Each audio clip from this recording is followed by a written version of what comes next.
African safaris, $1,000 a night. If you're lucky. Some of the world's most iconic wildlife, but you pay a small fortune for the privilege. But what if I told you we found the same adrenaline, the same wild energy, for less than the price of a dinner back home? This is Sri Lanka, and we're about to go on the most budget-friendly safari available in the world. Before we go wild, we check in, and not just anywhere. We were not expecting this level of luxury. And to think, this is just our base before we go looking for leopards. We made it to our hotel for the night, which is incredible. We will show you that straight after the safari, a little bit later.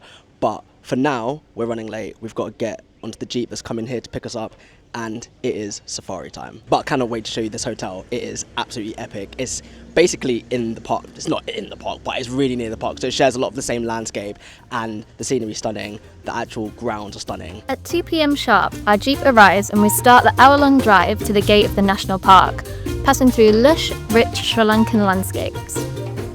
The wildlife journey honestly started before we even got into the park properly. Then we arrived at the first checkpoint. We're here in the national park. So far, so good. Seeing some peacocks. I'm pretty sure that's not on the bingo list. This is not giving me a lot of confidence. Either it's been attacked or this guy can't drive.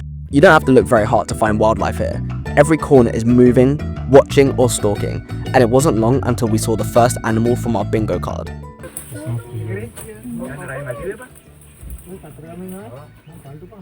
As far as encounters with wildlife go, I don't think you're going to get much better than this in a semi-ethical way. And the elephant sightings didn't stop there. But the tension was mounting. Everyone wants to be the first to see that one thing. The traffic jam in the safari park means only one thing. Something's been spotted. This guy's been driving like Max Verstappen. I've got dust in my eyes. Kay looks like she's been thrown out of the entire truck. And often, by the time you get there, it's too late. So we went back to basics and were instantly rewarded. One male elephant, 40 years old. And some water buffalo chilling out under a tree. Man like David Attenborough. This sighting was the beginning of a wave of luck for us. The next hour was pretty epic. We carried on deeper into the park and the rewards got more and more exciting. But even though our bingo card tally was going up, not everything was running smoothly. They could do with getting some suspension in the seats in these vehicles.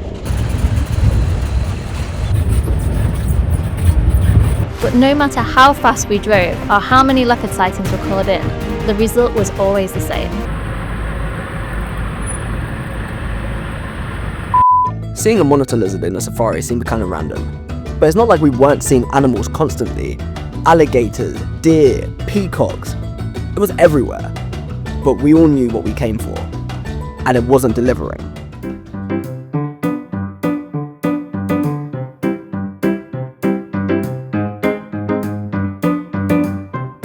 This is getting kind of old. But at least these guys are happy. It's late in the day, the light's fading. The gate closes in minutes. And then, our guy gets a call. One's been spotted and it's kind of now or never.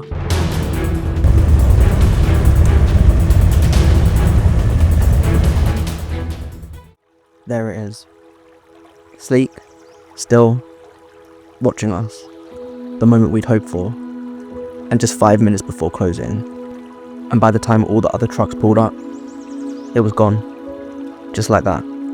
That was mad. The park closes in 10 minutes. We've just been ambling around for like an hour and a half, just casual golden hour driving. It's beautiful. All of a sudden, our driver starts moving like Vin Diesel. You don't turn your back on family. He's been doing that a lot all day, so it didn't really mean anything. And then he just screams, leopard here, leopard here, leopard here. A really dramatic finale to a beautiful day. Now it's time to head back to our even more beautiful hotel and catch some dinner. Even on the way out, the safari just kept delivering, and as the sun set, the Sri Lankan sky was just showing off. It's kind of crazy. But we were excited to get back to our hotel and see what luxury you get for 1/8 of the price of an African safari. It feels like a lodge, like a safari lodge. Bedroom, 1-2. Seating area, which has an iron mark on it. A desk with a lovely arrival treat. Looks like sweet treats. You can have that after dinner. Bar area, bar snacks, bar drinks. And the bathroom. Oh, it's really big. Have we got 2 showers?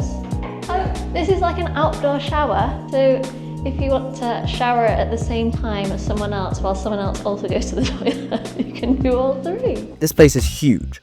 Open air lounges, quiet corners everywhere, terraces. For a safari hotel, it's got way more space and amenities than we expected. Dinner was an all-you-can-eat buffet, but the real star was the kotu. I put kotu in my top 5 dishes of all time, a sizzling chopped roti dish packed with spice, and this was the best we had in Sri Lanka.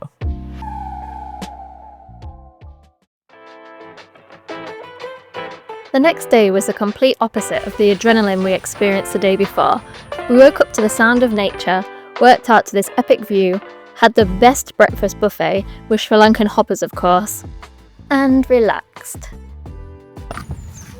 This resort is actually situated in the middle of a sanctuary, nature reserve. So there's wildlife everywhere, which is like, we've got birds outside of our front door. We are heading to one of the most spectacular pools that I've seen in a very long time. Which is where we spent the rest of our day, doing absolutely nothing. If this sounds like your kind of adventure, hit subscribe and give this one a like so the algorithm knows that you're into leopards and lazy afternoons.